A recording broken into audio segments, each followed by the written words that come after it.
गरीब कुम्हारन की बेटी। दोपहर का समय था और मोहन आराम कर रहा था। मोहन, अरे ओ मोहन, घर पर है क्या? 16 साल की नंदिनी आंगन में बैठकर स्कूल का काम कर रही थी।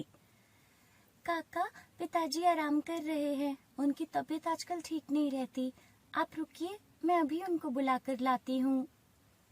पिताजी, बाहर कोई आया है, आपको बुला रहे हैं। मोहन बाहर आता है। अरे मोहन, एक घड़ा चाहिए था। जी भैया, अभी दे देता हूँ। मोहन एक घड़ा उठाकर उस आदमी को दे देता है और उससे पैसे ले लेता है।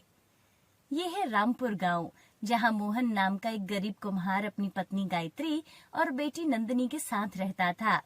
मोहन एक कुम्हार था और घड़े बनाकर उन्हें गांव में बेचा करता था। इस काम में गायत्री भी अपने पति की मदद किया करती थी। कुछ समय से मोहन बीमार रहता था, जिसकी वजह से अब वो गांव में जाकर घड़े नहीं बेच पाता था। अब गायत्री ही घड़े बनाकर उन्हें बेचा करती। जितने पैसे वो कमाती वो सब मोहन की दवाई में ही खर्च हो जाया करते थे। इस कारण घर की स्थिति भी काफी खराब थी। एक दिन गायत्री गांव के चौराहे पर घड़े बेच रही थी। तभी नंदिनी भागती हुई अपनी माँ के पास आती है। माँ जल्दी चलिए, अचानक से पिताजी की तबीयत बहुत खराब हो गई है। अरे क्या कह रही है बेटा, सुबह तक तो ठीक थे। चल जल्दी चलते हैं। माँ आप जाओ, मैं ये सारे घड़े उठाकर घर आती हूँ, ठीक है? गायत्री भागती हुई घर पहुँचती है और देखती है कि उसका पति चारपाई पर बेजान पड़ा होता है। उसके माथे पर गीली पट्टी रखी हुई थी। क्या हुआ जी आपको? आप ठीक तो हो ना? चलो हम डॉक्टर के पास चलते हैं। गायत्री, तुम नंदिनी का ध्यान रखना। मेरी जिंदगी का अब कोई भरोसा नहीं है। आप ऐसा क्यों बोल रहे हैं जी? कुछ नहीं होगा आपको। रुको, मैं अभी डॉक्टर को बुलाती हूँ। गायत्री डॉक्टर को लेकर आती है, लेकिन उनके आने से पहले ही मोहन की आंखें हमेशा के लिए बंद हो जाती हैं। आप चिंता मत करो, देखो डॉक्टर आ गए हैं। डॉक्टर साहब, देखिए ना इनको क्या हो गया है, ये आंखें क्यों नहीं खोल रहे हैं? डॉक्टर मोहन को चेक करता है। माफ करना, अब ये इस दुनिया में नहीं रहे। गायत्री जोर जोर से रोने लगती है और सब लोग मोहन के घर इकट्ठा हो जाते हैं। इतने में नंदिनी भी घड़े लेकर अपने घर पहुंचती है और अपनी माँ को रोता देख उसके हाथों से घड़े छूट जाते हैं। पिताजी आप हमें छोड़कर नहीं जा सकते। गायत्री और नंदिनी मोहन के जाने से बिल्कुल टूट जाते हैं। मोहन का अंतिम संस्कार किया जाता है। ऐसे ही कुछ दिन बीत जाते हैं। घर में खाने के लिए अब अनाज नहीं था। गायत्री सेठ से कुछ पैसे उधार लेने जाती है। देख गायत्री, मैं अभी तुम्हें पैसे इसलिए दे रहा हूँ क्योंकि तेरे पति ने पहले भी मुझसे उधार लिया है। अब मैं तुम्हें पैसे न देकर उसकी आत्मा को दुखी नहीं करना चाहता, लेकिन तुम्हें 1 साल के अंदर मेरे सारे पैसे चुकाने होंगे। सेठ जी, मैं मेहनत करके आपकी पाई पाई चुका दूंगी। गायत्री फिर से घड़े बनाने के काम में लग जाती है। नंदिनी बेटा, मैं जंगल से मिट्टी लेने जा रही हूँ, तू जल्दी स्कूल जाने के लिए तैयार हो जा। माँ, आप अकेले मिट्टी कैसे लेकर आओगी? चलो मैं आपके साथ चलती हूँ। नहीं बेटा, तू समय पर स्कूल जा, तेरी 12वीं की पढ़ाई है, ये सब मैं देख लूंगी। ऐसा बोलकर गायत्री मिट्टी लेने जंगल खुद ही अकेले चली जाती है। इधर नंदिनी भी स्कूल के लिए तैयार हो जाती है। माँ इतनी भारी मिट्टी कैसे उठाएगी? ऐसा करती हूँ, पहले भागकर जाकर माँ को मिट्टी उठवा देती हूँ, फिर वहीं से स्कूल के लिए निकल जाऊंगी। नंदिनी अपनी माँ के पास जाती है और देखती है कि गांव का सेठ और उनका मुंशी उनकी माँ के पास खड़े थे। अरे, तुम गांव की मिट्टी उठाकर उसके घड़े बना रही हो? गांव की मिट्टी खत्म करनी है क्या? सेठ जी, एक टोकरी मिट्टी ही लेकर जा रही हूँ, और ये तो कितने समय से यहीं से मिट्टी ले जाया करते थे। तुम्हारी हिम्मत कैसे हुई सेठ जी के सामने जुबान खोलने की? अरे रोज रोज एक टोकरी मिट्टी उठती गई तो पता भी है साल भर में कितनी मिट्टी उठ जाएगी। तेरा पति कहीं से भी लेता हो, लेकिन अब तू यहाँ से मिट्टी नहीं उठाएगी, समझी तू? चल भाग यहाँ से। मुंशी टोकरी पर पैर मारता है और सारी मिट्टी गिरा देता है। माँ, क्या हुआ आपको? लो, आ गई माँ की बेटी। अरे बेटा, तुम यहाँ क्या कर रही हो? तुम स्कूल क्यों नहीं गई? इसे भी अपने साथ कुछ काम धंधा सिखा दे। स्कूल जाकर कौन सा कलेक्टर बनेगी ये? और हाँ, आज के बाद यहाँ से मिट्टी उठाई तो मुझसे बुरा कोई नहीं होगा, समझी? तभी सेठ और मुंशी वहाँ से चले जाते हैं। माँ, मैंने बोला था ना कि मैं आपके साथ चलती हूँ। तुम स्कूल क्यों नहीं गई? देख नंदिनी, अगर तू सच में सब कुछ ठीक करना चाहती है ना बेटा, तो मन लगाकर पढ़ना होगा, नहीं तो ये गांव के अमीर लोग हमें जीने नहीं देंगे। माँ, मैं बड़ी होकर गरीबों के लिए कुछ करूंगी। जो लोग अमीर होकर गरीबों के साथ अत्याचार करते हैं, मैं उनके लिए इंसाफ करूंगी। नंदिनी की माँ नंदिनी को गले से लगा लेती है। नंदिनी की आंखों में अपने पिता की यादें और संघर्ष का संकल्प साफ दिखाई दे रहा था। माँ, आप अब घर जाओ, मैं स्कूल जाती हूँ। ऐसा बोलकर नंदिनी अपने स्कूल चली जाती है। इधर गायत्री दूसरे गांव में जाकर पहाड़ी से मिट्टी लाती है।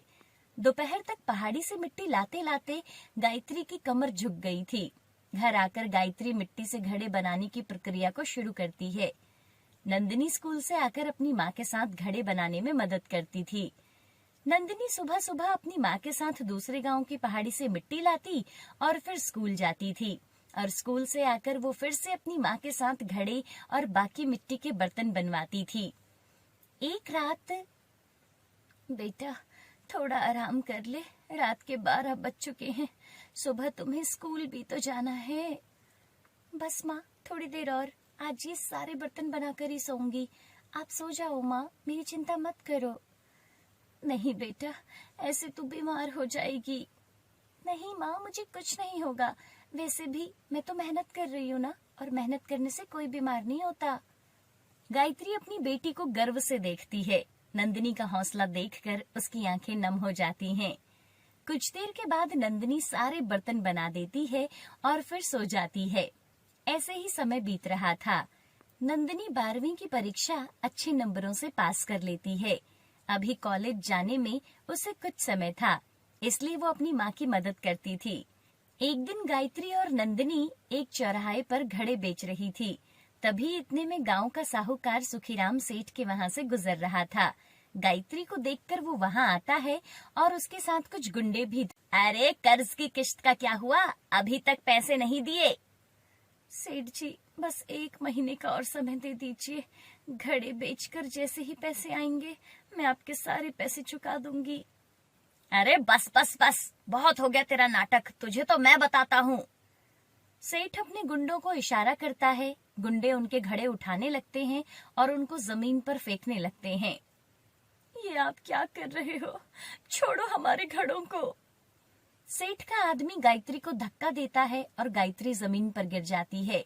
नंदिनी ये सब देखकर गुस्से से तिलमिला उठती है। माँ, आप ठीक तो हो ना? नंदिनी अपनी माँ को उठाती है। ये सब क्या हो रहा है? मैं अभी पुलिस को बुलाऊंगी। तू मुझे धमकी देगी? चल भाग यहाँ से। नंदिनी की आंखों में आंसू और गुस्सा दोनों थे। तभी गांव का मुखिया वहां से गुजर रहा था। वो ये सब देखकर वहां पहुंचता है। अरे सुखीराम, तुम यहाँ क्या कर रहे हो? अरे मुखिया जी, मैं इनसे अपना कर्ज लेने आया हूँ। तो ये कौन सा तरीका है तुम्हारा कर्ज लेने का? इस प्रकार लोगों को मारकर कर्ज लिया जाता है क्या? अरे मुखिया जी, इसके लिए मैं माफी चाहता हूँ, पर आप ही बताइए, 2 साल हो गए हैं, इसने आज तक मेरा कर्ज देने का नाम नहीं लिया। मुखिया जी, मुझे तो बस अपना उधार चाहिए। मुखिया जी, आप तो जानते हैं कि मैं किन परिस्थितियों से गुजर रही हूँ। मैंने सेठ जी का कर्ज देने से कभी मना नहीं किया। बस मुझे थोड़ा और समय दे दीजिए, मैं जल्द ही सारा कर्ज चुका दूंगी। ठीक है, मैं तुम्हें 1 साल का और समय दिलवा देता हूँ। 1 साल के अंदर तुम सुखीराम का सारा कर्ज चुका देना, ठीक है? बहुत बहुत शुक्रिया मुखिया जी। सुखीराम मुखिया के इस प्रकार विरोध करने से डर जाता है, इसलिए वो गुस्से में बड़बड़ाता हुआ वहां से चला जाता है। गायत्री और नंदिनी टूटे हुए घड़े लेकर अपने घर पहुंचते हैं। नंदिनी घर के अंदर बैठकर अपने पिता की तस्वीर देख रही थी। मुझे माफ कर दे नंदिनी। अगर आज तेरे पिताजी जिंदा होते तो ये सब दिन न देखने पड़ते। तुम्हारे पिता ने तुम्हारे लिए कितना कुछ सोचा था। वो तुम्हें खूब पढ़ाना लिखाना चाहते थे मेरी बच्ची। माँ, मैं अब खूब पढ़ूंगी और इतनी बड़ी अफसर बनूंगी कि किसी गरीब को कभी किसी सेठ से भीख न मांगनी पड़े। गायत्री अपनी बेटी को देखकर भावुक हो जाती है। नंदिनी उसी रात से मेहनत से पढ़ाई करने का संकल्प लेती है। अब वो दिन में अपनी माँ के घड़े बनवाने में मदद करती और बाकी के समय पढ़ाई करती। रात में भी पूरी पूरी रात वो पढ़ाई करती थी। उसकी आंखों में एक सपना था जिसे अब वो हर हालत में पूरा करना चाहती थी। अब नंदिनी कॉलेज की पढ़ाई के साथ साथ सरकारी नौकरी की भी तैयारी करने लगी थी और साथ में वो अपनी माँ की मदद भी किया करती थी। एक दिन गायत्री मिट्टी से घड़े बना रही थी, तभी वो जमीन पर गिर जाती है। नंदिनी दौड़कर अपनी माँ के पास आती है। गायत्री का शरीर पूरी तरह से कांप रहा था। माँ जी, क्या हुआ आपको? गायत्री की आंखें बंद हो रही थी। नंदिनी उसे उठाकर बिस्तर पर लेटाती है। माँ, मैं अभी डॉक्टर को बुलाती हूँ। नंदिनी भागकर डॉक्टर के पास जाती है और उन्हें बुलाकर लाती है। डॉक्टर उसकी जांच करते हैं। इन्हें ठंड लगने की वजह से बुखार हो गया है। मैं ये दवाई दे रहा हूँ, कुछ समय पर देते रहना, ये जल्द ही ठीक हो जाएंगी। अब से आप कुछ नहीं करोगी माँ, मैं सब कुछ देख लूंगी। लेकिन बेटा, तुम्हें तो पढ़ाई करनी है, तुम्हारी पढ़ाई का नुकसान भी तो होगा। माँ, मुझ पर भरोसा रखिए, मैं सब कुछ संभाल लूंगी। अब नंदिनी सुबह पहाड़ी से जाकर मिट्टी लाती और फिर दिन में घड़े बनाकर उन्हें बेचने जाती। उसके बाद वो रात को मन लगाकर पढ़ाई करती थी। कुछ ही दिनों में नंदिनी का एग्जाम था। भगवान, मुझे शक्ति दो कि मैं अपनी माँ को खुशहाल जीवन दे सकूं। वो खुद से वादा करती है और खूब मन लगाकर पढ़ाई करती है और अपना एग्जाम देती है। उसका एग्जाम बहुत अच्छा हुआ था। एक दिन गायत्री और नंदिनी घर में बैठकर घड़े बना रहे थे। तभी सेठ अपनी बड़ी सी गाड़ी में बैठकर गायत्री के घर आता है और साथ में 2 गुंडे भी थे। अब तेरा कर्ज बहुत बढ़ गया है। अगर निश्चित समय तक पैसे नहीं चुकाए तो ये तेरा घर मेरा हो जाएगा, समझी? सेठ जी, थोड़ी मोहलत और दे दीजिए, मैं जल्द ही आपके सारे पैसे चुका दूंगी। अरे बुढ़िया, और कितना समय चाहिए तुझे? ये घर चुपचाप खाली कर देना, नहीं तो मैं खुद तेरा सामान उठाकर फेंक दूंगा, समझी? ये सब देखकर नंदिनी बहुत गुस्से में आ जाती है। सेठ, गरीब होना कोई गुनाह नहीं है। हम मेहनत करते हैं, तुम्हारे पैसे चुका देंगे, समझे? तू पैसे चुकाएगी क्या? अरे पहले अपनी हालत देख। 2 महीने के अंदर मुझे ये घर खाली चाहिए, समझी? ऐसा बोलकर सेठ और उसके आदमी वहां से चले जाते हैं। तभी एक डाकिया उनके पास आता है और उनको एक लिफाफा देता है। वो कांपते हाथों से वो लिफाफा खोलती है। उसकी आंखें चमक उठती हैं। नंदिनी का उस नौकरी में सिलेक्शन हो गया था। आखिर उसकी मेहनत रंग लाई थी। माँ, मैंने कर दिखाया। पिताजी का सपना पूरा हो गया माँ। वो खुशी से फूट फूट कर रोने लगते हैं। 2 महीने के बाद नंदिनी बड़ी सी गाड़ी में बैठकर गांव लौटती है। अब वो एक सरकारी अधिकारी बन चुकी थी। गांव वाले उसे देखकर हैरान रह जाते हैं। तूने अपना वादा पूरा कर दिया मेरी बच्ची। गांव वाले नंदिनी की सफलता से बहुत खुश थे। सुखीराम सेठ, जो कभी नंदिनी का अपमान करता था, अब उससे हाथ जोड़कर माफी मांगता है। नंदिनी मैडम, मुझे माफ कर दो। अब मैं कभी किसी का बुरा नहीं करूंगा। गरीबों का अपमान कभी मत करना, क्योंकि किस्मत कभी भी पलट सकती है। नंदिनी अब गांव के लिए काम करने लगी थी। उनके गांव में एक उसने अस्पताल बनवाया जिसमें लोगों का मुफ्त इलाज होता था। उसके बाद नंदिनी ने गांव में एक स्कूल खुलवाया और पानी की व्यवस्था शुरू करवाई। गरीब माँ की 3 बेटियां। माधवपुर गांव में एक टूटी फूटी झोपड़ी में मीरा रहती थी। मीरा की 3 बेटियां थी, अर्चना, पायल और शिखा। मीरा के पति ईंट भट्टी पर काम किया करते थे। कुछ साल पहले वो नदी में डूब जाते हैं, जिसकी वजह से उनकी मौत हो गई थी। जिसके बाद मीरा के कंधों पर अकेले ही घर चलाने और बेटियों के पालन पोषण की पूरी जिम्मेदारी आ गई थी। अब सारी जिम्मेदारी मैं अकेले कैसे पूरा करूंगी? किसी का सहारा भी नहीं है। काम की तलाश में मीरा उसी ईंट भट्टी पर गई जहां उसके पति काम करते थे। अरे, इस काम में बहुत मेहनत लगेगी, तुम नहीं कर पाओगी। मैं काम कर लूंगी जी, मेहनत तो करनी ही पड़ती है। ठीक है। कड़ी धूप में ईंट ढोने से मीरा के हाथ खराब होने लगे थे और मीरा कमजोर होने लगी थी। मीरा की बड़ी बेटी अर्चना 12 साल की थी। उसकी दोनों छोटी बेटियां पायल और शिखा 10 साल और 8 साल की थी।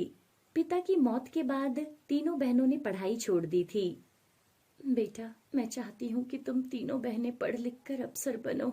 मैं तुम्हें पढ़ाना चाहती हूँ। माँ, लेकिन हम स्कूल की फीस कैसे भरेंगे? हमारे पास तो खाने के लिए तक पैसे नहीं है। भगवान पर भरोसा रखो बेटा, सब कुछ जल्द ही ठीक हो जाएगा। एक दिन जब सारे मजदूर अपने घर चले जाते हैं, तब ईंट भट्टे का सेठ मीरा को देख रहा था। उसकी मीरा पर बुरी नजर थी। मालिक, आज का काम खत्म हो गया है, अब मैं जाऊं? अरे नहीं, जब सब मजदूर चले जाएंगे उसके बाद ही तुम जाना। मुझे यहाँ देर तक काम करने वाले मजदूर चाहिए, समझ गई ना? एक दिन जब मीरा भट्टे के मालिक से पैसे मांगती है। आज मेरे पास पैसे नहीं है, तुम कल ले लेना। मालिक, मेरे घर में खाना खाने के लिए राशन भी नहीं है। अगर कुछ पैसे मिल जाते तो बड़ी मेहरबानी हो जाती। अरे, तुम्हें एक बार बोला ना, समझ नहीं आता क्या? अगर यहाँ काम करना है तो मेरे तरीके से चलना पड़ेगा।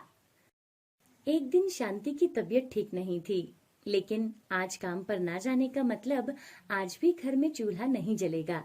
ये सोचकर मीरा किसी तरह उठती है और काम पर निकल जाती है। तबीयत खराब होने के कारण मीना को चक्कर आ जाता है और उसके सर से सारी ईंटें उसके पैर पर गिर जाती हैं। उसके पैर से काफी खून बह रहा था। ये देखकर वहां काम कर रहे दूसरे मजदूर आते हैं। मीरा को काफी चोट लग गई थी और उसका काफी खून भी बह गया था। तभी ईंट भट्टे का मालिक वहां आता है और गुस्से में चिल्लाने लगता है। अरे, मेरा नुकसान कर दिया, मैंने पहले ही कहा था ये काम तुमसे नहीं हो पाएगा। मालिक, मुझे माफ कर दीजिए। दरअसल आज मेरी तबीयत खराब है, इसलिए मुझे चक्कर आ गया था, जिस वजह से सारी ईंटें गिर गई। चलो निकलो यहाँ से अब। मालिक, मुझे मेरे पैसे तो दे दीजिए, मुझे पट्टी करानी है। अरे, एक तो मेरा इतना नुकसान कर दिया, ऊपर से मुझसे ही पैसे मांग रही है। चल निकल यहाँ से।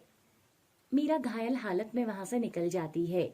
रास्ते में उसके पति का दोस्त उसे मिलता है। अरे भाभी, आपको ये चोट कैसे लग गई?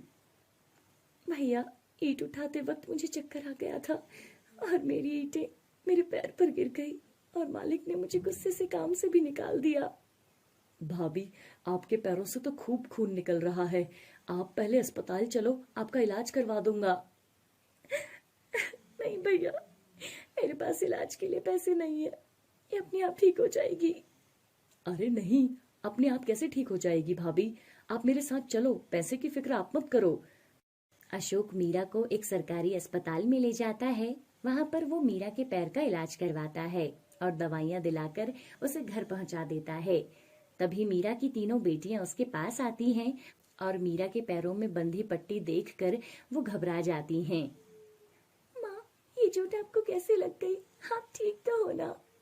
तुम परेशान मत हो मेरे बच्चों, ये घाव तो कुछ दिनों में ठीक हो जाएंगे। अर्चना बहुत समझदार थी। वो समझ गई थी कि माँ घर का खर्चा चलाने के लिए परेशान है। अर्चना ने अपनी माँ को समझाते हुए कहा, माँ, आप चिंता मत करो, भगवान सब ठीक कर देंगे। अगले दिन अर्चना अपने स्कूल जाती है और स्कूल की प्रिंसिपल से अपने लिए काम मांगती है। तुम क्या काम कर सकती हो? तुम अभी बहुत छोटी हो।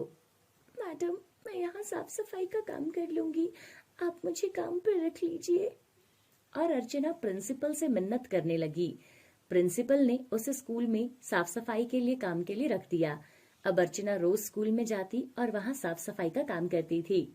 अर्चना साफ सफाई का काम खत्म करने के बाद स्कूल के बच्चों को पढ़ते हुए देखती थी और बहुत खुश होती थी। एक दिन प्रिंसिपल ने उसे देख लिया और उसे अपने पास बुलाया। क्या तुम पढ़ना चाहती हो? जी मैडम, मेरी 2 छोटी बहनें भी हैं, वो भी पढ़ना चाहती हैं। ठीक है, कल तुम अपनी मम्मी और दोनों छोटी बहनों को यहाँ लेकर आना। ठीक है मैडम। अगले दिन अर्चना मीरा और अपनी छोटी बहनों को लेकर स्कूल पहुंच जाती है। अब मीरा अपनी तीनों बेटियों को स्कूल लेकर जाती थी और वो स्कूल की साफ सफाई और देखरेख का काम करती थी और उसकी बेटियां स्कूल में पढ़ाई करती थी। स्कूल से आने के बाद मीरा का बाकी समय यूं ही खाली गुजरता था, जिसे वो बेकार नहीं जाने देना चाहती थी। मैडम, मैं स्कूल का काम खत्म करने के बाद हॉस्टल की साफ सफाई का भी काम करूंगी। बदले में आप मुझे थोड़े पैसे और दे दीजिएगा।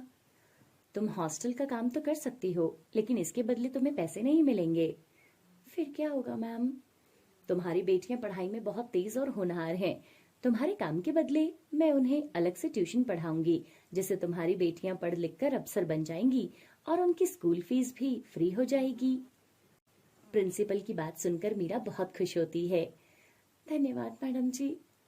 मीरा की बड़ी बेटी अर्चना अब थोड़ी बड़ी और समझदार हो गई थी। माँ, मैं स्कूल के छोटे बच्चों को ट्यूशन पढ़ाऊंगी और उससे मिले पैसों से घर का खर्चा चलाऊंगी और तुम्हारी मदद कराऊंगी। हाँ मेरी बच्ची।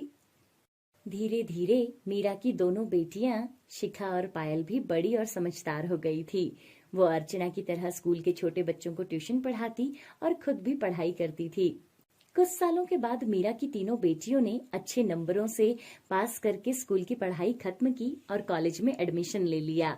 मीरा की तीनों बेटियां काफी होनहार थी। तीनों को कॉलेज से स्कॉलरशिप भी मिली और तीनों ने अपनी आगे की पढ़ाई जारी रखी। मीरा की तीनों बेटियों ने अपनी मेहनत और लगन से कॉलेज की पढ़ाई भी पूरी कर ली। माँ, मैं कलेक्टर बनना चाहती हूँ, आगे और पढ़ना चाहती हूँ माँ। हाँ मेरी बच्ची, तू खूब मेहनत कर, हम सब तेरे साथ हैं। मीरा की तीनों बेटियों ने प्रतियोगिता परीक्षा की तैयारी शुरू कर दी और खूब मेहनत करने लगी, जिसके परिणाम स्वरूप मीरा की बड़ी बेटी जिला कलेक्टर बन गई, दूसरी बेटी शिखा नेवी में अफसर बन गई और तीसरी बेटी पायल ने इंजीनियरिंग की परीक्षा पास की और एक मल्टीनेशनल कंपनी में इंजीनियर के पद पर कार्य करने लगी।